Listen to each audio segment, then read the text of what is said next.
నమస్తే welcome to Andhraprabha. నేను ప్రశాంత్. పాకిస్తాన్‌లో తీవ్ర దాడులైతే జరుగుతూ ఉన్నాయి. ఈ దాడిలో భాగంగా అక్కడికక్కడే 14 మంది మృతి చెందడం జరిగింది. అదేవిధంగా దాదాపు 100 మందికి పైగా గాయాలయ్యినట్లు కూడా తెలుస్తోంది. ఏదైతే ఖైబర్ ప్రావిన్స్ అని చెప్పేసి ఒక రాష్ట్రం ఉందో, ఆ రాష్ట్రంలో ఉగ్రవాదులకు సంబంధించి ఒక ర్యాలీ అయితే చేస్తూ ఉన్నారు. ఈ ర్యాలీలో భాగంగా ఒక వ్యక్తి మానవ బాంబుతో వచ్చి అక్కడ బాంబ్ బ్లాస్ట్ చేయడం అయితే జరిగింది. బాంబ్ బ్లాస్ట్‌లో భాగంగా దాదాపు 14 మంది అక్కడికక్కడే మృతి చెందారు. అందులో కొంతమంది పోలీసులు కూడా ఉన్నట్లయితే తెలుస్తుంది. అయితే అదే విధంగా దాదాపు 100 మందికి పైగా గాయాలయ్యినట్లు కూడా తెలుస్తుంది.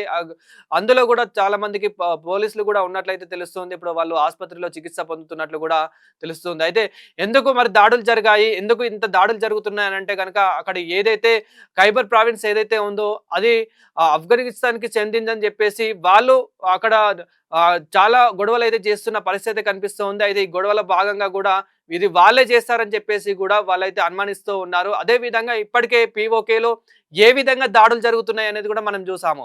సో పీఓకేలో కూడా అక్కడ కూడా భారీ నిరసనలు అయితే తెలుపుతూ ఉన్నారు. అక్కడ అల్లర్లు కూడా జరుగుతూ ఉన్నాయి. దీంట్లో భాగంగా కూడా చాలా మంది మృతి చెందడం అయితే జరిగింది. ఇది ఇలా ఉంటే ఇంకా కొద్ది రోజుల పాటు ఇది ఇలానే కొనసాగితే ఆర్థికంగా చాలా దెబ్బతింటదని చెప్పేసి కూడా చాలా దేశాలు ఇప్పటికే చెప్పుకుంటూ అయితే వస్తూ ఉన్నాయి. అయినా కానీ అక్కడ వాళ్ళలోనే ఒక కమ్యూనికేషన్ అనేది లేకుండా వాళ్ళలోనే ఏ విధంగా దాడులు జరుగుతున్నాయో మనమైతే చూస్తూనే ఉన్నాము.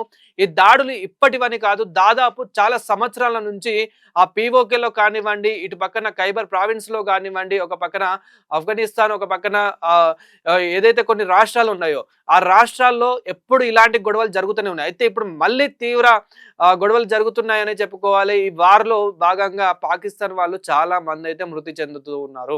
ఒక వ్యక్తి వచ్చేసి అక్కడికక్కడ బాంబ్ బ్లాస్ట్ అయితే చేయడం అయితే జరిగింది. అదే బాంబ్ బ్లాస్ట్‌లో దాదాపు 14 మంది అక్కడికక్కడే మృతి చెందారు. అదే విధంగా దాదాపు 100 మంది అక్కడ గాయపడ్డట్లయితే తెలుస్తా ఉంది.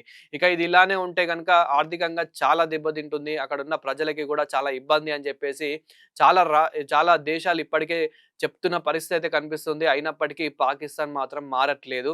ఇది మార్చుకుంటేనే బాగుంటుంది. ఆర్థికంగా గానివ్వండి, లేదంటే మేమేదైనా ఎక్స్‌పోర్ట్ విషయంలో గానివ్వండి, ఇంపోర్ట్ విషయంలో గానివ్వండి, ఏ విషయం పరంగానైనా మేము ఏదైనా సహాయం చేయాలనుకున్నా గానీ మీరక్కడ ఆపాలి అని చెప్పేసి గూడా చాలా కంట్రీస్ ఇప్పటికే రిక్వెస్ట్ పెడుతున్న పరిస్థితి, ఆర్డర్స్ పెడుతున్న పరిస్థితి అయితే కనిపిస్తుంది. అయినా గానీ పాకిస్తాన్‌లో దాడులు మాత్రం ఏమాత్రం ఆగట్లేదు.